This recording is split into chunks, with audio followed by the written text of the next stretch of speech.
विद्यार्थी मित्रांनो, या व्हिडिओमध्ये पाहूया आपण 3 सप्टेंबर 2021 रोजी म्हणजे आजच झालेला पेपर रत्नागिरी पोलीस पेपर आणि या पेपरमधील गणित बुद्धिमत्तेचे स्पष्टीकरण अगदी ट्रिकसह। त्याचबरोबर विद्यार्थी मित्रांनो, आपण अनेक वर्षापासून हे चॅनल पाहत आहात। आपल्या चॅनलवर जेवढ्या काही ट्रिक्स आहेत गणित आणि बुद्धिमत्तेच्या, मॅक्झिमम गणिताच्या सर्व trick genius math and trick या पुस्तकामध्ये देण्यात आलेलं आहे आणि हे पुस्तक पब्लिश झालं असून 250 रुपयामध्ये महाराष्ट्रामध्ये कोणत्याही खेडेगावामध्ये पोस्टाने घरपोच मिळेल। ज्यांना हे पुस्तक हवं असेल त्यांनी व्हॉट्सअप करून पुस्तक घरपोच मागवू शकतात। चला तर पाहूया मग आजच्या पेपरमधील महत्त्वाचे प्रश्न आणि ट्रिकसह स्पष्टीकरण लगेच। विद्यार्थी मित्रांनो, या व्हिडिओमध्ये पाहूया आपण रत्नागिरी पोलीस आजच झालेला म्हणजे 3 सप्टेंबर 2021 रोजीचा पेपर आणि या पेपरमधील महत्त्वाची गणित आणि बुद्धिमत्तेची स्पष्टीकरणे लगेच। पहिला जर आपण प्रश्न पाहिला या ठिकाणी, पहिला प्रश्न आहे पुढीलपैकी सर्वात मोठा अपूर्णांक कोणता। जर तुम्हाला प्रश्न या ठिकाणी स्पष्ट दिसत नसेल तर या ठिकाणी आपण प्रश्न सेपरेट लिहूयात आणि तो अपूर्णांक आहे 43/14, दुसरा अपूर्णांक आहे 28/9, तिसरा अपूर्णांक आहे 40/13 आणि चौथा अपूर्णांक आहे 19/6। तर मोठा अपूर्णांक शोधत असताना यांना दशांश अपूर्णांकामध्ये रूपांतरित करून घेऊया। डायरेक्ट आपण या ठिकाणी 14 ने भाग, 9 ने भाग आणि 13 ने भाग दिल्यानंतर उत्तर काय येतात पाहूया। 14 × 1 = 14, 14 ने जर भाग दिला तर 14 × 3 = 42, 1 उरेल, पुन्हा 10 होईल म्हणजे शून्याचा भाग, पुन्हा 1 शून्य दिल्यानंतर 100 होतं आणि 14 × 7 = 98 म्हणजे उत्तर आलेलं आहे 3.07। त्यानंतर 9 ने 28 ला भागूयात, 9 × 1 = 9, 9 × 3 = 27, 1 उरलं म्हणजे 10 होईल, 9 × 1 = 9, पुन्हा 1 उरेल, 9 × 1 = 9 म्हणजे उत्तर आलेलं आहे 3.11। त्यानंतर 13 × 1 = 13, 13 × 3 = 39, 1 उरलं, पुन्हा शून्याचा भाग, पुन्हा 100 होईल आणि 13 × 7 = 91। त्यानंतर 6 × 1 = 6, 6 × 3 = 18, 1 उरलं, 6 × 1 = 6, पुन्हा 4 उरतील, 40 होईल आणि 6 × 36। तर पहा 3.07, 3.11, 3.07 आणि 3.16 सर्वात मोठा आहे हा 19/6 सर्वात मोठा। म्हणजेच या प्रश्नाचं जे उत्तर असणार आहे पर्याय क्रमांक 4 19/6 हे उत्तर असेल। यानंतर पुढील प्रश्न आपण पाहूयात। पुढील प्रश्न आहे सरळ रूप द्या आणि हा सरळ रूप देण्याचा प्रश्न यापूर्वी आपण आपल्या चॅनलवर दिलेला आहे, याचं स्पष्टीकरण पण आहे आणि सेकंदामध्ये हा प्रश्न सुटतो। तर नेमकं प्रश्न काय आहे हे आपण समजून घेऊयात। 1/48 × 100 अधिक 1/100 × 52 वजा 1/52 × 48। तर या प्रश्नांचं नेमकं स्वरूप काय आहे आणि याची ट्रिक काय आहे हा प्रश्न अगदी सेकंदामध्ये तुम्ही सोडवू शकतात। तर याची ट्रिक काय आहे पहा। या ठिकाणी 2 लहान संख्या दिसतात तुम्हाला 52 आणि 48, या दोन्हीची जर बेरीज केली तर ही बेरीज येते 100 आणि ही तिसरी संख्या असते या दोन संख्येच्या गुणाकारासोबत 48 × 100, 52 × 100 आणि या ठिकाणी एक वजाचं चिन्ह असतं। जर हे असेल तर याचं उत्तर नेहमीच 0 असतं, हे लक्षात ठेवा, 0। या प्रकारचा जर प्रश्न आला पुन्हा, परंतु या ठिकाणी कंडिशन लक्षात ठेवा, ज्या 2 लहान संख्या आहेत त्यांची बेरीज मोठ्या संख्ये इतकी असलीच पाहिजे तरच उत्तर 0 येतं। म्हणजेच या प्रश्नाचं जे उत्तर आहे पर्यायामध्ये पर्याय क्रमांक B 0। यानंतर पुढील प्रश्न आहे एका द्रावणामध्ये अ मिश्रण व ब मिश्रण असे 2 मिश्रणाचे प्रमाण 4:3 आहे। या मिश्रणामध्ये ब मिश्रण 3 लिटर अधिक वाढवल्यास नवीन प्रमाण 4:5 होते, तर अ मिश्रण किती होते। पहा दिलेल्या माहितीनुसार या ठिकाणी जर आपण बारकाईने स्पष्टीकरण पाहिलं तर हा प्रश्न आपण या ठिकाणी लिहून घेऊयात। अ आणि ब चा विचार केला तर अ आहे 4, ब आहे 3। आता ब मध्ये आपल्याला 3 मिळवलेला आहे म्हणजे ब हे +3 लिटर मिक्स केलं, +3 लिटर मिक्स केल्यानंतर अ आणि ब चं जे प्रमाण आहे ते आपल्याला 4:5 दिलेलं आहे। आता पहा 3 लिटर ऍड केल्यानंतर हे 3 च्या ऐवजी 5 झालं, हे 4 जशाला तसंच राहिलं। म्हणजे याचा अर्थ हे जे 2 भाग वाढलेले आहेत 3 आणि 5, तर 2 भागचा जर विचार केला तर ते आहे 3 लिटर 2 भाग वाढलेले किती होतात 3 लिटर, कारण 3 लिटर वाढवल्यानंतर 3च्या ऐवजी 5 झाले, 4 तर जशाला तसंच आहे. म्हणजेच या ठिकाणी ए चे किती भाग आहेत, मग ए चे 4 भाग आहेत. तर पहा 2 भागाला 3 लिटर असेल तर 4 भागाला 6 लिटर. म्हणजे कोणताही जास्त विचार न करता अगदी तोंडी सुद्धा तुम्ही या प्रश्नाचं उत्तर सांगू शकता. आणि या ठिकाणी जर पाहिलं एचं प्रमाण 6 लिटर, पर्याय सी हे उत्तर बरोबर आहे. यानंतर पुढील प्रश्न. या ठिकाणी जर प्रश्न आपल्याला क्लिअर दिसत नसेल किंवा तुमच्याकडे पेपर असेल तर तो सुद्धा तुम्ही समोर ठेवू शकतात. एका शेतकऱ्याकडे काही गायी आणि काही कोंबड्या आहेत. जर त्यांचे एकूण डोके 48 व पाय 140 असेल तर कोंबड्यांची संख्या किती असेल. तर पहा यासाठी एक सोपी ट्रिक तुम्हाला माहिती असू द्यात. दिलेल्या माहितीनुसार एकूण पायांची संख्या सुरुवातीला आपल्याला दिलेला आहे गायी आणि कोंबड्या, हे लक्षात घ्या. या दोघांची एकूण संख्या होते 48 आणि त्यांच्या पायांची संख्या जी आहे ती दिलेली आहे 140. तर या ठिकाणी गायी किंवा कोंबड्या कशा शोधायच्या, तर सोपी ट्रिकनुसार हे 48 ची दुप्पट करा. 48 ला 2 न गुणल्यानंतर येतं 96. तर 140 आणि 96 ची वजाबाकी करूयात, उत्तर येते या ठिकाणी 44. लक्षात ठेवा स्टेप. डोक्यांची संख्या दुप्पट करायची 96, 140 मधून वजा करायची 44 आणि या 44 ला जर 2 न भागलं तर उत्तर येतं 22. आणि हे जे 22 असतं ते ज्याला 4 पाय आहेत त्यांची संख्या असते, 4 पाय असलेली संख्या. म्हणजेच या ठिकाणी गायी किती असतील, गायी 22 आणि कोंबड्या किती असतील पहा. तर आता गायी जर 22 असतील, टोटल 48 असतील, तर कोंबड्यांची संख्या असेल 26. आणि आपल्याला प्रश्नामध्ये काय विचारले हे आपण समजून घेऊयात. प्रश्नामध्ये विचारलेलं आहे आपल्याला कोंबड्यांची संख्या 26, पर्याय क्रमांक 4 हे उत्तर बरोबर आहे. त्यानंतर पुढचा प्रश्न आहे 12 आणि 30 चे तृतीय प्रमाण पद काढा. तर 12 आणि 30 याचं तृतीय प्रमाणपत्र म्हणजे तिसरं पद काढायचं आहे. आणि हे तिसरं पद कसं काढायचं असतं हे आपण समजून घेऊयात. तर पहा 12 आणि 30चं तिसरं पद, तर नेमकं त्याची संकल्पना काय समजून घेऊयात. समजा 12 आहे पहिलं पद, दुसरं आहे 30, तिसरं पद आपण x मानूयात. तर आता ह्या 3 संख्या जर प्रमाणात असतील तर मधल्या संख्येचा वर्ग म्हणजे मधल्या संख्येचा वर्ग 30चा वर्ग हा या दोन्हीच्या गुणाकारा इतका असतो, म्हणजेच 12 गुणिले x. म्हणजेच आपल्याला जर x ची किंमत काढायची असेल तर x बरोबर 30चा वर्ग 900 भागिले 12 करूयात. 12 ने याला भागूयात, 12 1 12, 12 7 84, 6 उरेल 60 होईल आणि 12 5 60. म्हणजे जे तिसरं पद असेल ते असेल 75. तिसरं पद असेल 75, 75. म्हणजेच या प्रश्नाचं उत्तर आहे पहा पर्याय क्रमांक 1 75, तिसरं पद 75. यानंतर पुढील प्रश्न. आणि सगळ्यात महत्त्वाचं प्रत्येक प्रश्नाची स्टेप समजून घ्या जेणेकरून यासारखे प्रश्न पुन्हा रिपीट होऊ शकतात वेगवेगळ्या परीक्षेमध्ये. एका व्यक्तीला 8 आंबे खरेदी करण्यासाठी 20 रुपये द्यावे लागतात, तर 1.5 डझन आंबे घेण्यासाठी किती रुपये द्यावे लागतील.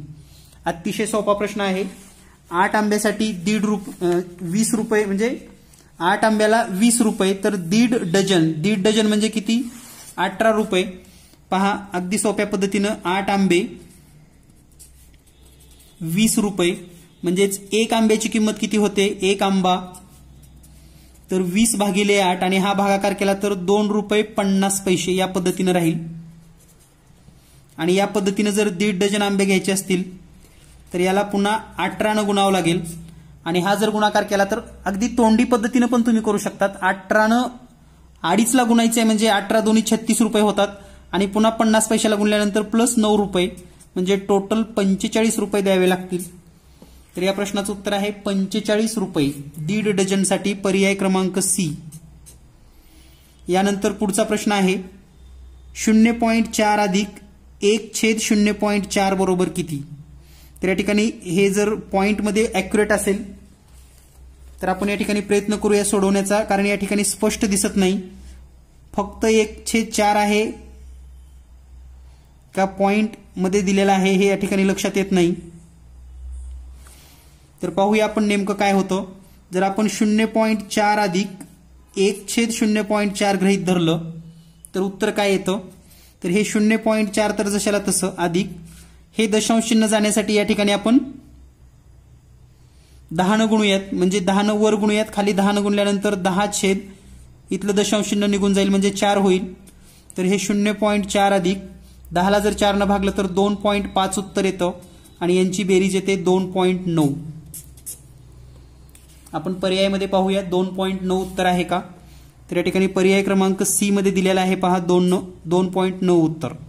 यानंतर पुढचा प्रश्न आहे 15, 12, 18, 24 आणि x ची सरासरी 20 आहे तर x ची किंमत किती? तर या ठिकाणी अतिशय सोपा प्रश्न आहे.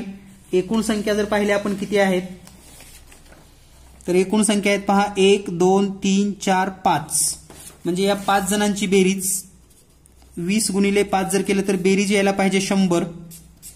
त्यापैकी काही संख्या दिलेल्या आहेत त्या म्हणजे 15, 12, 18 आणि 24.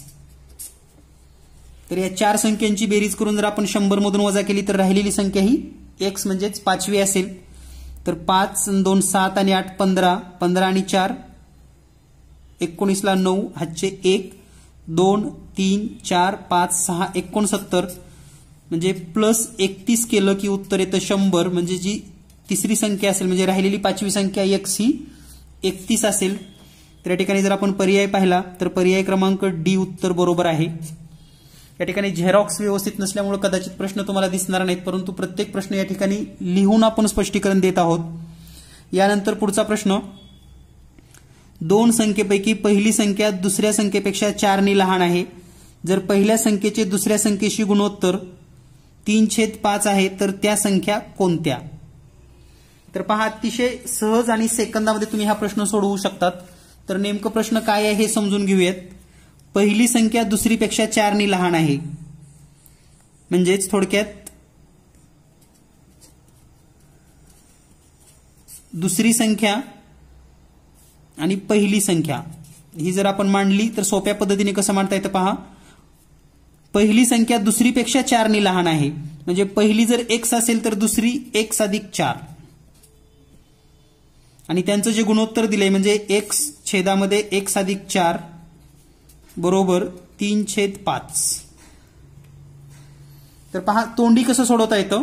हे x तर आहे प्लस 4 केल्यामुळे या ठिकाणी 2 वाढलंय. या पद्धतीने पण सोडवू शकतात. म्हणजे 4 ला 2 तर मग 3 ला किती तर 3 ला x म्हणजेच 6. या पद्धतीने सोडवता येते किंवा तिरकस गुणाकार करा आणि x ची किंमत काढा. 5 ने जर इकडे गुणलं तर 5x बरोबर 3x अधिक 4 त्रिकोण 12. हे 3x इकडे घ्या म्हणजे 5x वजा 3x बरोबर 12 आणि 2x बरोबर 12 आणि म्हणून x ची किंमत येते 3x बरोबर 12 x ची किंमत आलेली आहे 4.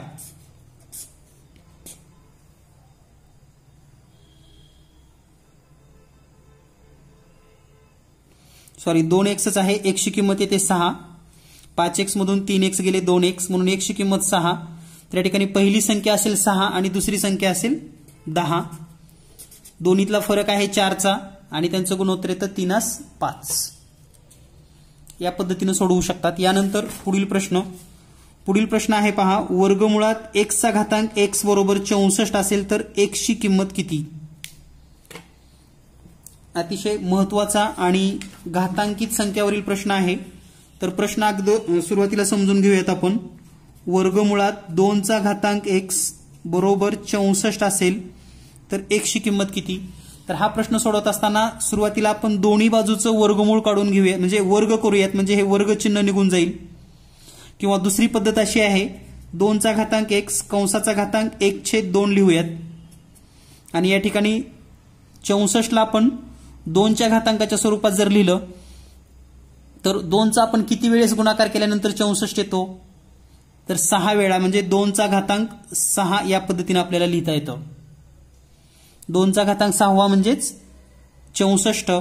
तर या ठिकाणी आता 2 चा घातांक x चा जर गुणाकार केला तर 1/2 बरोबर 2 चा 6.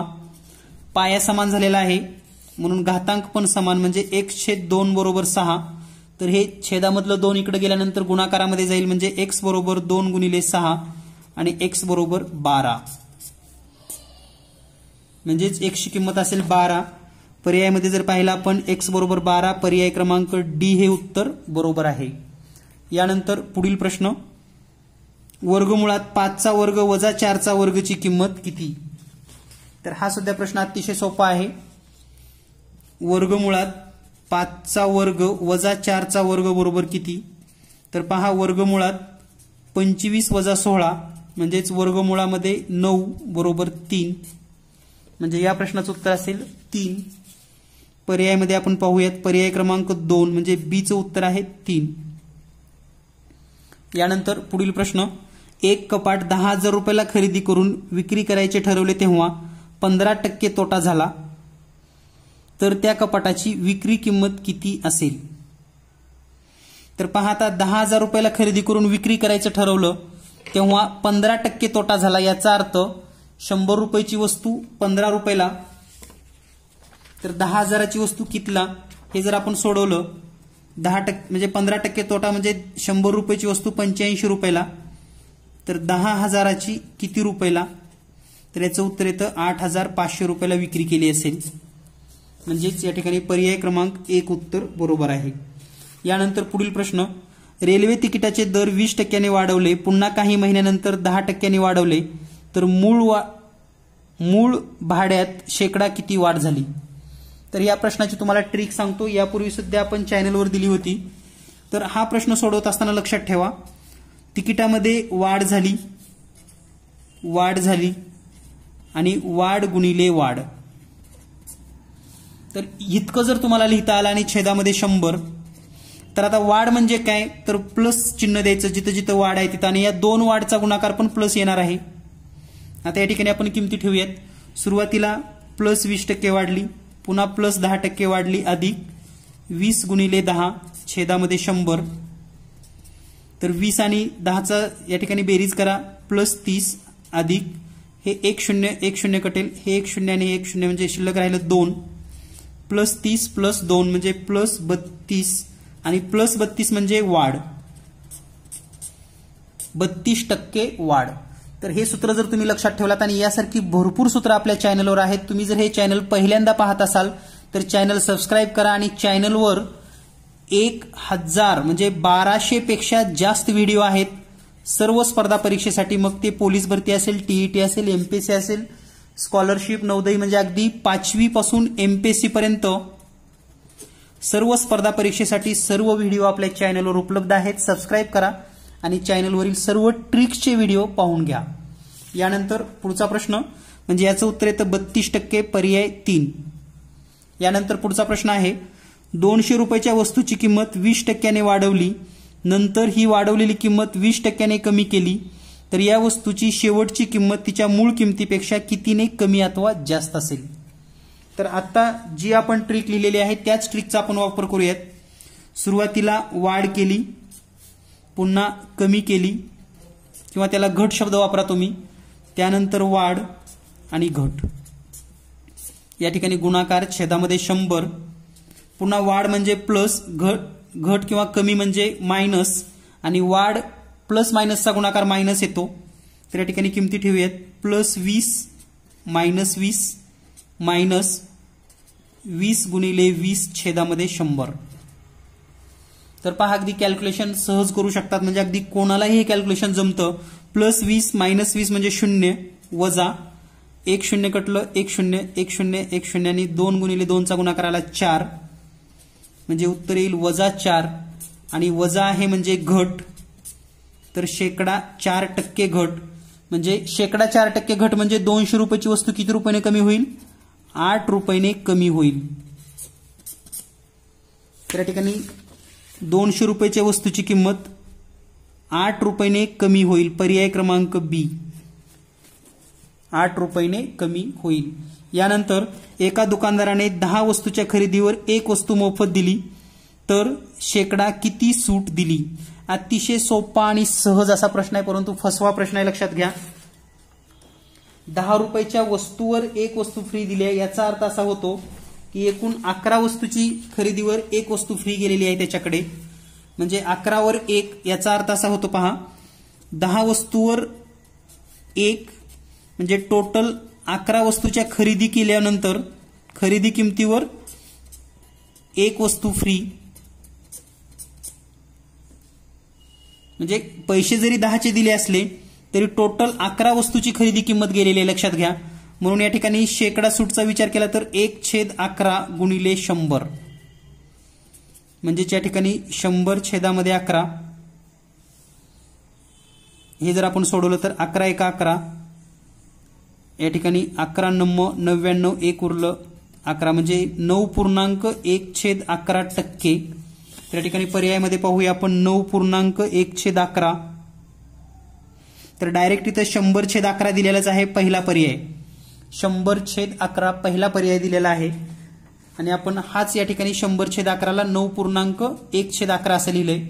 त्यामुळे आपलं उत्तर डायरेक्ट कॅल्क्युलेशन न करता सुद्धा सोडवता येतं.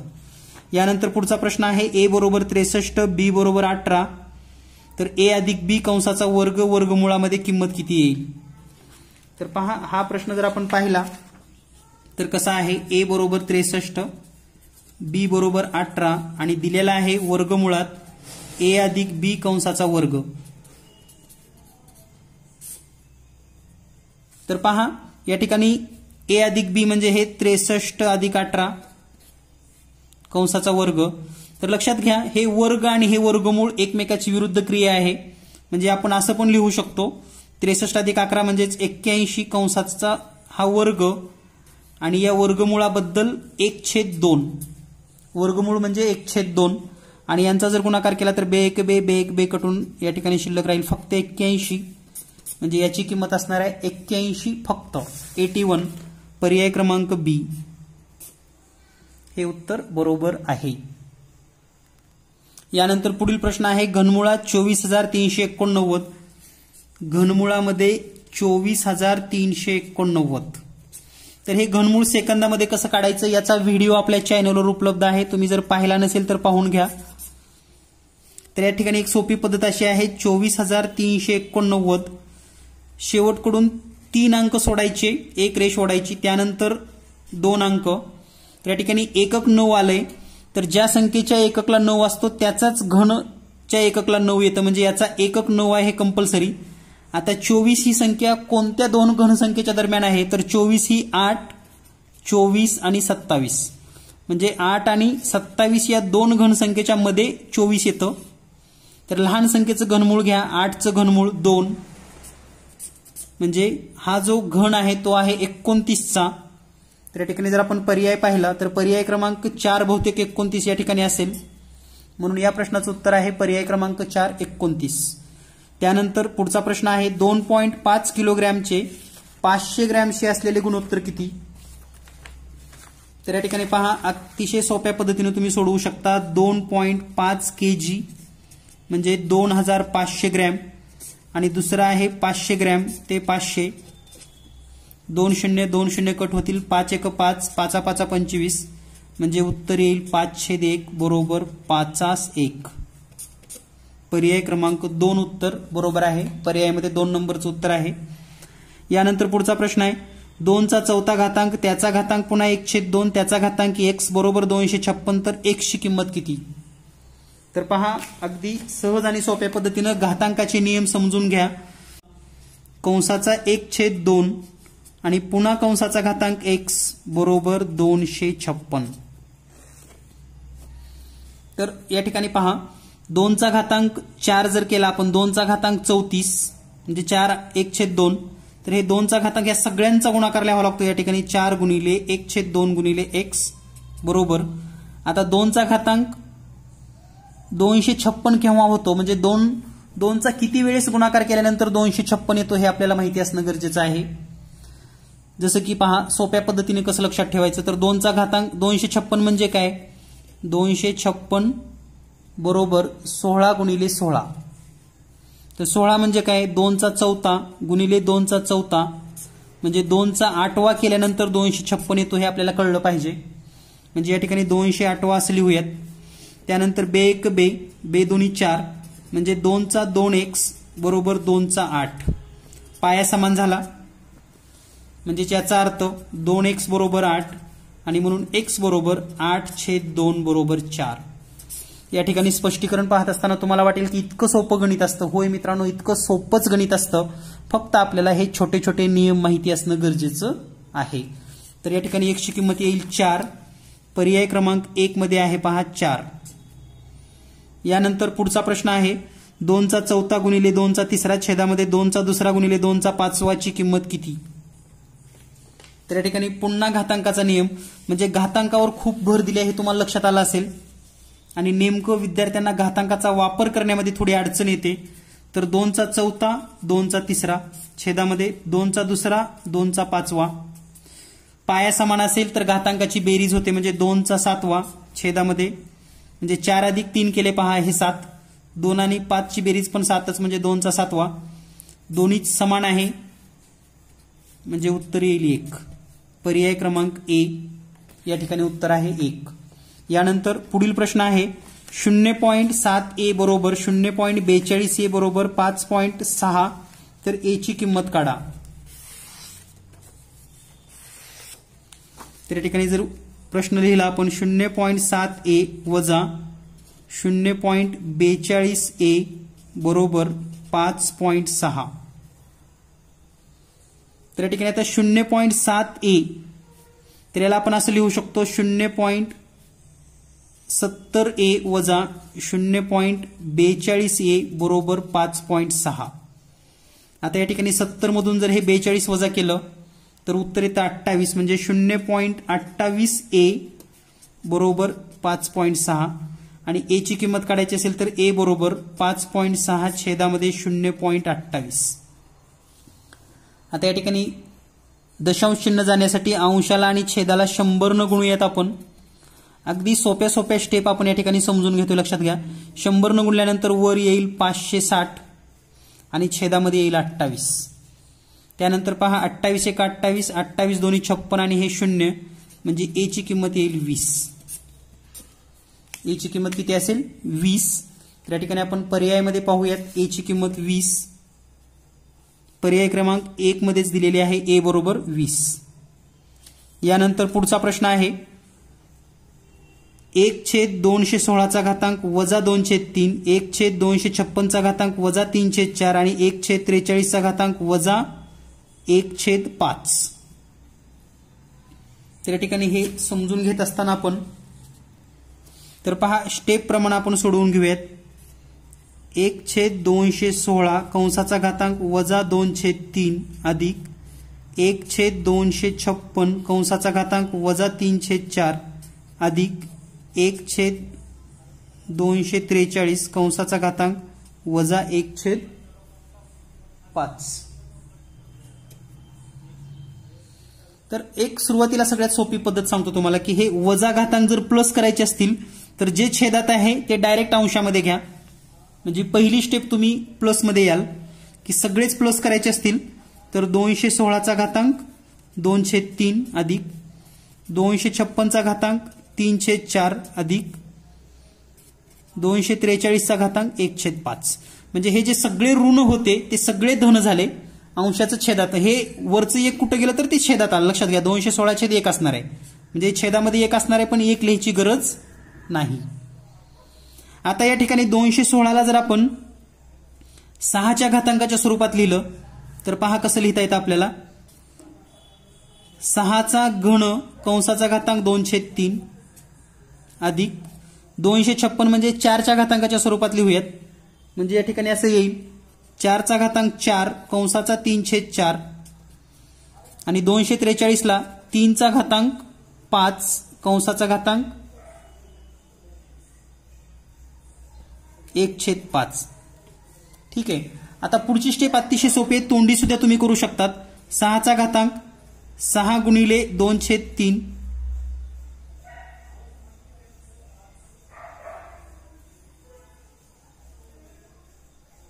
6चा घातांक या ठिकाणी 3 आहे. 6चा घातांक 3 गुणिले 2/3 अधिक 4चा घातांक 4 गुणिले 3/4 अधिक 5चा घातांक 5 गुणिले 1/5. म्हणजे 3 1 3 3 1 3 कट होईल, 4 1 4 4 1 4 कट होईल, 5 1 5 5 1 5 कट होईल आणि या ठिकाणी शिल्लक राहील 6चा वर्ग अधिक 4चा घन अधिक या ठिकाणी हे 3 आहे 3, या ठिकाणी 3चा घातांक 1 येईल.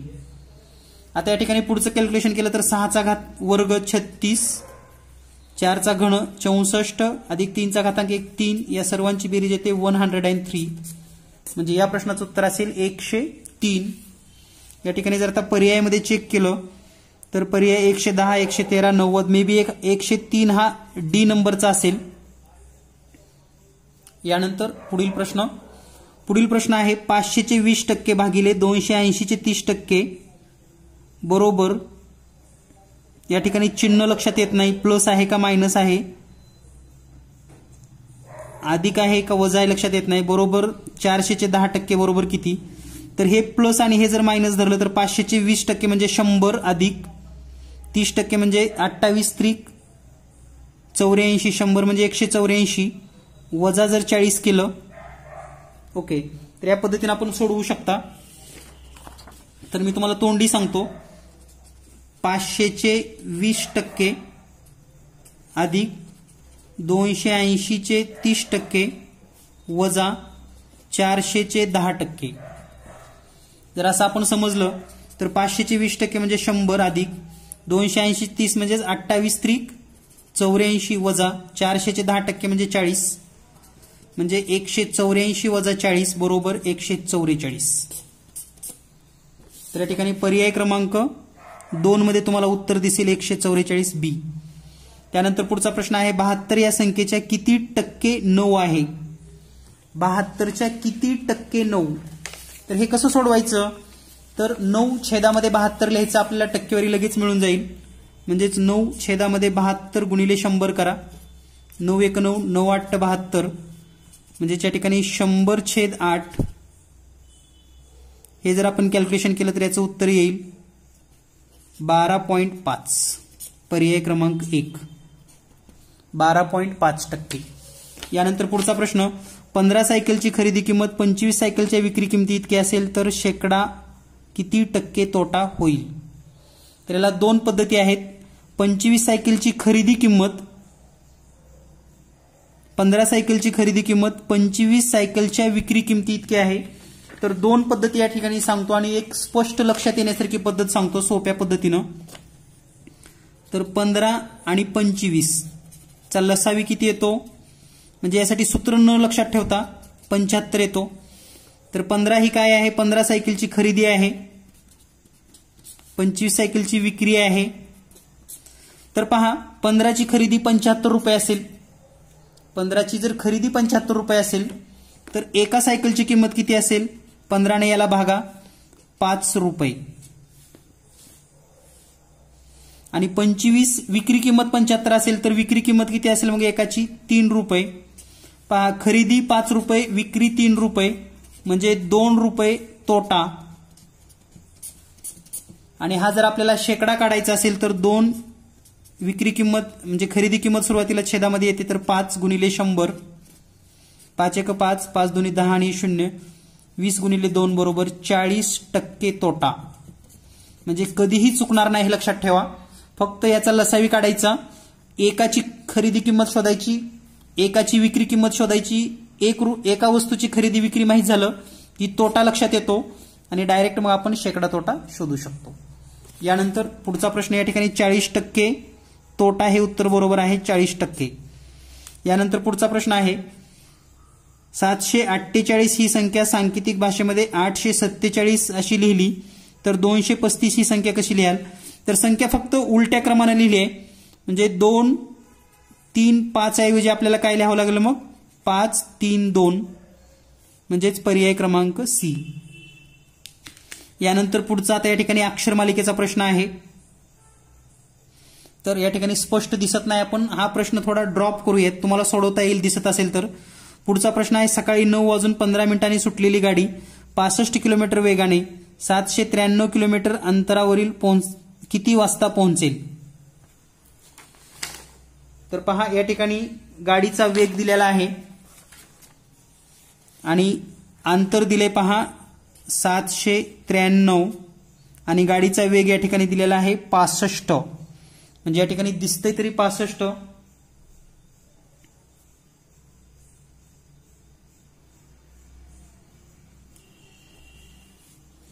तर हे जर 65 असेल तर 793 न 65 ला भागून घ्या.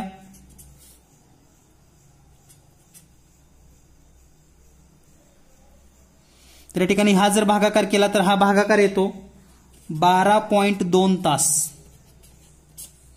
म्हणजे 12 तास हे निश्चित आहेत आणि हे 0.2 ला जर आपण 60 न गुणलं तर हे येतं 12 मिनिटे. म्हणजे याचा अर्थ असा होतो की 12 तास 12 मिनिटे. तर सकाळी 9:15 आणि पुन्हा 12 तास 15 मिनिट म्हणजे या ठिकाणी आपण 12 प्लस जर केलं आपण म्हणजे 9 मध्ये 12 तास केलं तर पुन्हा 12 तास आहे म्हणजे 9 वाजणार आहेत संध्याकाळचे. आणि हे 12 मिनिट आणि हे 15 मिनिट म्हणजे 27 मिनिटे. म्हणजे रात्री 9:27 डायरेक्ट 12 तास प्लस केले. सकाळी 9 मध्ये डायरेक्ट 12 तास प्लस म्हणजेच रात्रीचे 9 वाजतील. आणि हे 12 मिनिट आणि हे 15 मिनिट 27 मिनिट म्हणजे 9:27 पर्याय क्रमांक सी उत्तर या ठिकाणी आहे. यानंतर या ठिकाणी पुढचा प्रश्न आहे सर्व पाने फुले आहेत, सर्व फुले फळे आहेत. तर अनुमान दिलाय आपल्याला सर्व पाने फळे आहेत. तर हा प्रश्न कसा सोडवायचा हे एकदा समजून घेऊयात आपण. सर्व पाने फुले आहेत, समजा हे पानं आहेत तर हे सर्व पानं फुलं पण आहेत म्हणजे या ठिकाणी हे फुलं आहेत. त्यानंतर सर्व फुले फळे आहेत. आता ही सर्व फुले जे आहेत ते फळे आहेत म्हणजे या ठिकाणी याच्यापेक्षा मोठा काय असेल हा फळे. ही आकृती तयार होते. सर्व पाने फुले आहेत आणि सर्व फुले फळे आहेत.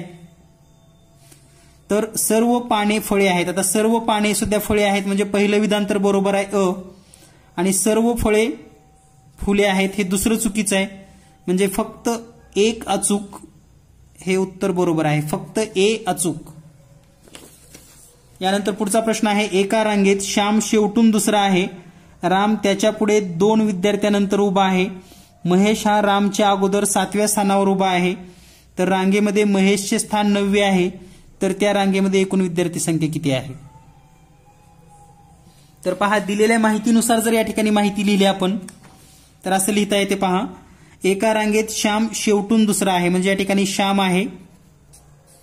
इथे एक विद्यार्थी आहे आणि हा शेवट आहे लक्षात घ्या शेवट. शेवटून श्याम दुसरा असा अर्थ घेतलाय आपण. राम त्याच्या पुढे 2 विद्यार्थ्यांनंतर उभा आहे. याच्या पुढे राम म्हणजे 2 विद्यार्थी सोडून म्हणजे हा एक सुटला आणि हा एक सुटला तर या ठिकाणी आहे राम. त्यानंतर महेश हा रामच्या अगोदर 7व्या स्थानावर उभा आहे. याच्या अगोदर 7वा म्हणजे या ठिकाणी 1 2 3 4 5 6 सोडल्यानंतर 7व्या ठिकाणी या ठिकाणी कोण आहे महेश. आणि रांगेमध्ये महेशचे स्थान 9वे आहे म्हणजे रांगेमध्ये रमेश हा इकडून 9वा आहे म्हणजे हे 8 विद्यार्थी इकडे असतील. आता आपण एकूण संख्या जर काउंट केली तर पहा हे महेशच्या पुढचे 8 प्लस महेश 1 राम आणि महेशच्या मध्ये हे +6 हा राम +1 हे मधले विद्यार्थी +2 आणि श्याम इकडून 1 आणि 2 नंबर म्हणजे +2. तर या सर्वांची बेरीज करा अगदी तोंडी पद्धतीने सोडवता येते. 8 आणि 1 9 9 आणि 6 15 1 16 आणि हे 2 आणि 2 म्हणजे 20. टोटल रांगेमध्ये 20 विद्यार्थी असतील. तर या ठिकाणी पर्याय क्रमांक सी उत्तर बरोबर आहे. रांगेत एकूण 20 विद्यार्थी आहेत.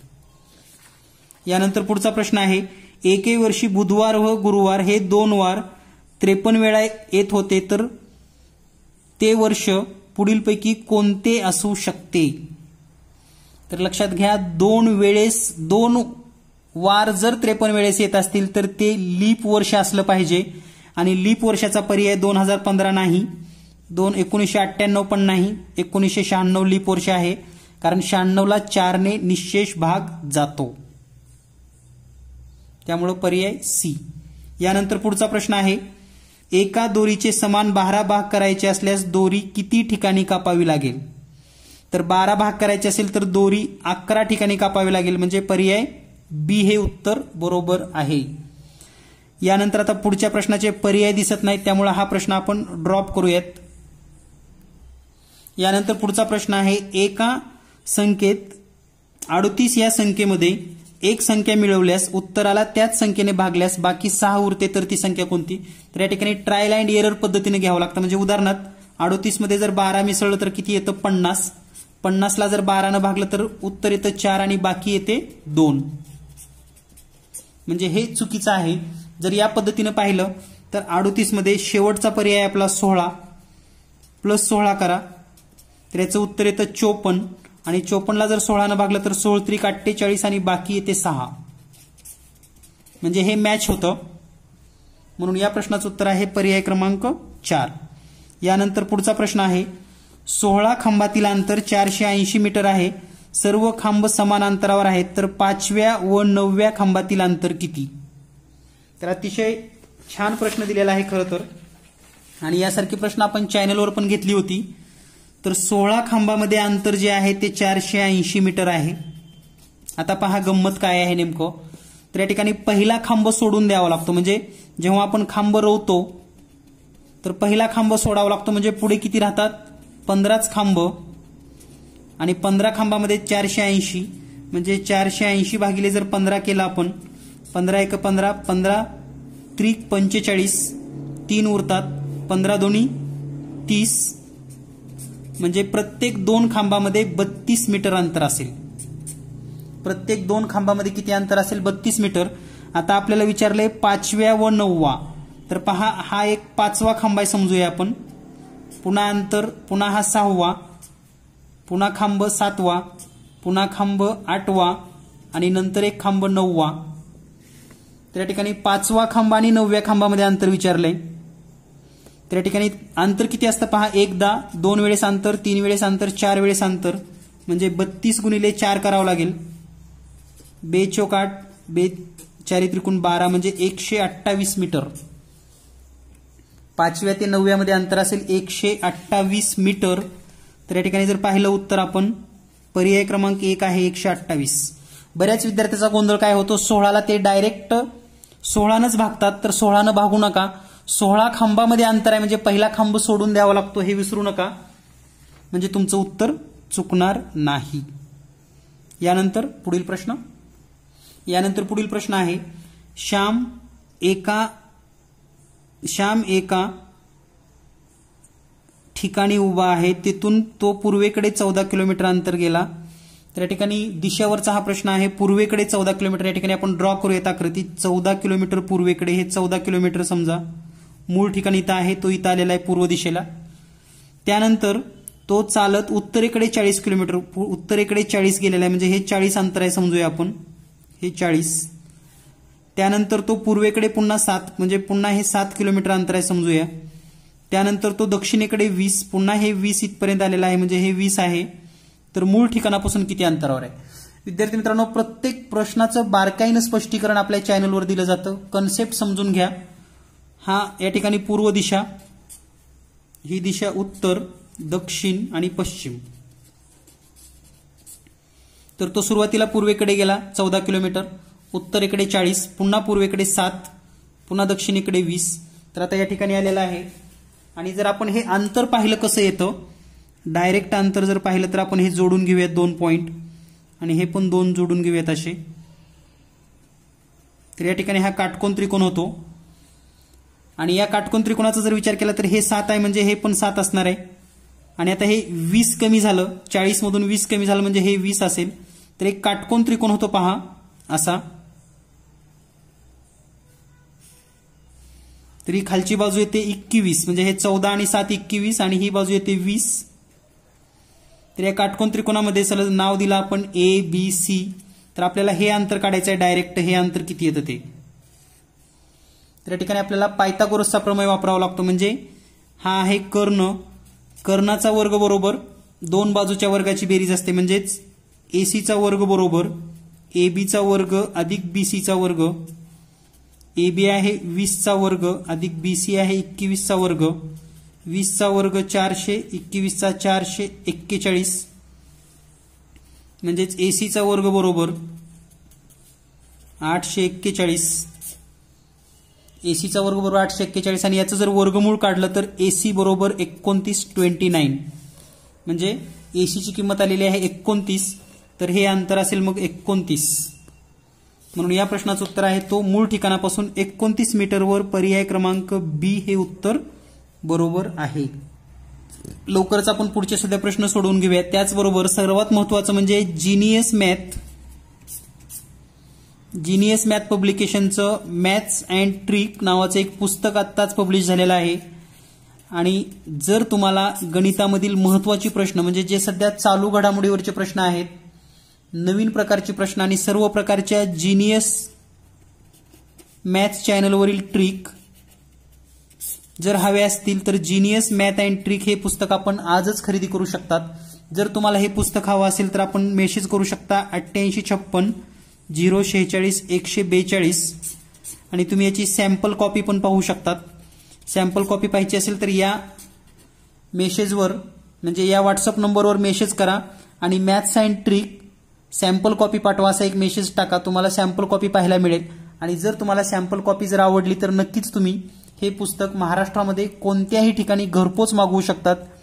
भेटूया लवकरच पुढील व्हिडिओमध्ये. धन्यवाद. Thank you very much.